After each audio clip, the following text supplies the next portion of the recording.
আমি কিয়ামতের দিবস ইনসাফের পাল্লা প্রতিষ্ঠা করব।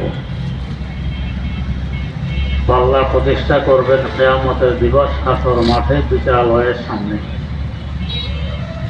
বর্তমান যে জায়গাকে আরাফার ময়দান বলা হয়, এই জায়গাটি হবে বিচারালয়। পাল্লাটি প্রতিষ্ঠা করবেন আমাদের আমল এবং কথা মাপ দেওয়ার জন্য। হযরত জিবরাইল আমিন আলাইহিস সালাম এই পাল্লা ধরে কোটি কোটি মানুষের আমল ও কথাগুলো মাপ দিয়ে দিবেন। মাপ দিতে গিয়ে হাসর মাঠের মানুষগুলো তিন ভাগে বিভক্ত হবে।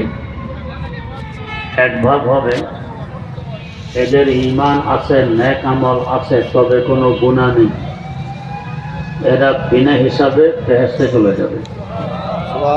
আল্লাহ করুক আমরা সকলেই এদের অন্তর্ভুক্ত হই, আমিন।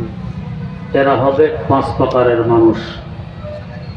এক নম্বর, নবীদের জামাত, তাদের কোনো গুনাহ নেই, বিনা হিসাবে জান্নাতে যাবেন।